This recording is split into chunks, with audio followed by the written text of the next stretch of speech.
Hey everyone, it's Jack from WhatCulture.com, and I'm joined by the one and only Eric Bischoff. Eric, how are you doing?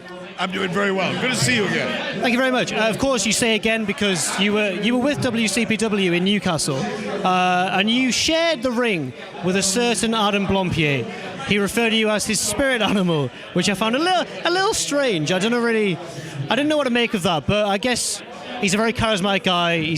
We all kind of jealously admire him for how he is in the ring. How did you find it interacting with him as part of a wrestling promotion? I had a blast, I'll be honest with you. I loved working with Adam. He's a charismatic guy.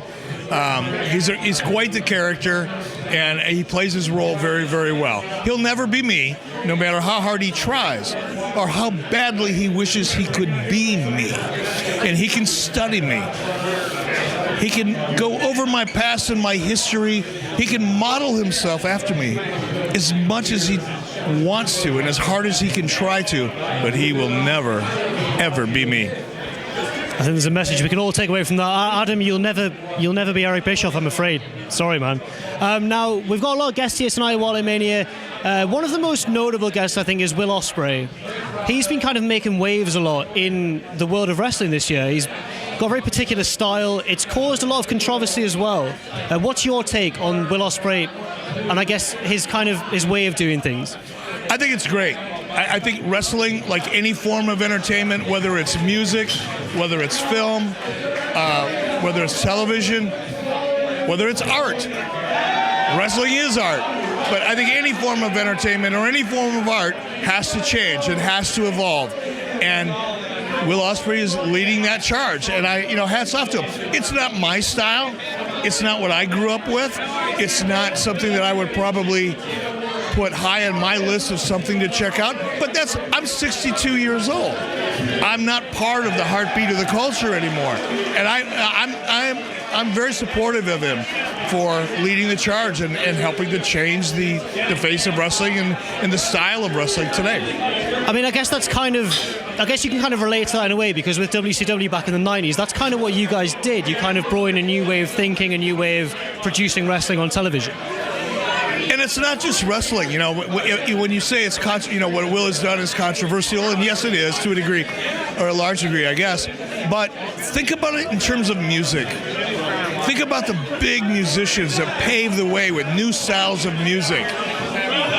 The initial reaction was, what's going on? What's this guy doing? Everybody shied away from it. Nobody could really understand it. Everybody thought it was going to die. It was going to be horrible. And guess what? It changed the music business. And I look at wrestling much like I look at independent music. Well, I guess wrestling always moves in stages like that. There's new things coming along all the time. Is there a way of predicting what the next thing's going to be, or is it just one of those things that you just can't tell until it's there? I don't think you can predict it. I think you can try to look forward. I think you can pay very close attention to what people are reacting to now, and you can try to anticipate what's going to come next. But it's like music. Sometimes the audience just connects to a product or to a style or to a sound in a way that no one can predict. So the key is just to keep your finger on the pulse, keep an open mind, and don't have such a rigid opinion about what it should or shouldn't be, because the audience eventually will dictate the rules, not the producers. Keeping an open mind, I guess, is very important as well, because there's quite a few guys who've immediately rejected it as well, I guess. There's a few guys who've sort of thought, I don't want to name any names or anything, there's a few guys who've gone, this isn't for me, this isn't what wrestling is. And it's kind of, you can't really say what wrestling is or what it isn't. It's kind of more of an organic beast. Would you agree?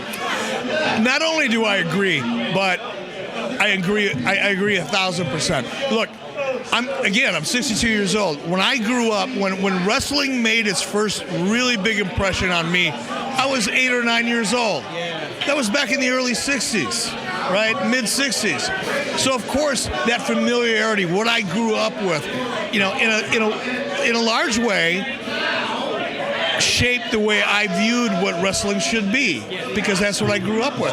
But there are wrestling fans now that are 16, 17, 18 years old, 8 or 10 years old, and their first exposure is to a whole different style of wrestling.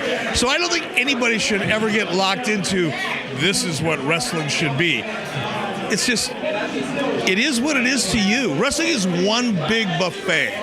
It's like going into the best buffet in the world that has a great salad bar, that has the best seafood, that has the best beef, has the best of everything. And you just take what you like out of it and don't try to make everybody else feel like they should like what you like. And that's a very important message as well. But Eric, that's all the questions I have. But thank you very much for doing this interview. I've been Jack from WhatCulture.com, the one and only Eric Bischoff as well. And we'll see you soon.